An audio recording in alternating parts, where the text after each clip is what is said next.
I stepped on another stair step, but something rolled away under my foot, lost my balance, and fell on my back. My pack luckily absorbed the impact. I looked under my feet to see what caused my fall. Empty bullet casings. This wasn't the sole reason why I felt odd about this place. As soon as we got down to level -1, I noticed that every single door was open. Every single one. There was a canteen and a kitchen right at the beginning of a long rectangular corridor. Various offices surrounded the corridor. "Dimitri," Alex called from the canteen on the opposite side of the corridor. "What?" was all I could say when I followed him to the canteen. There was food still neatly served on the tables, but it wasn't spoiled.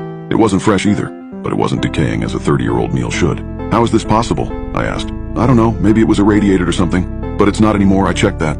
I really don't know, man," he answered, as puzzled as I was. Looking back, we should have just turned back. There were so many red flags already. Something really wrong happened down there, but I guess we were too excited and curious. We continued and descended down to level -2.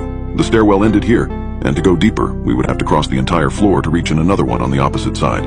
There was a security checkpoint and a large blast door that we had to pass through to reach the labs. Again, every door was wide open. However, the things that people left here weren't neatly placed where they should have been.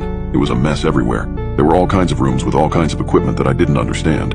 Occasionally, there were more empty bullet casings on the ground.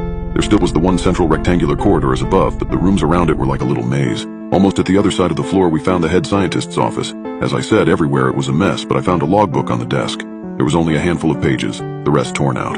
October 5th, 1984. Today, we successfully managed to translocate several atoms without changes in any physical properties. It's going to be a long road until we can transport solid objects, but we're going some good work here. February 21st, 1985. After the animal trials, we translocated our first human today. He is alive and healthy, a brave hero of our nation. We have proven that this technology works now. We still cannot send matter, only exchange the positions of two equally massive objects. I have proposed a new type of device that could possibly achieve one-way translocation of just a single object, but it would need an immense amount of energy. May 1st, 1985. Our superiors accepted my proposal. We've now translocated dozens of test subjects.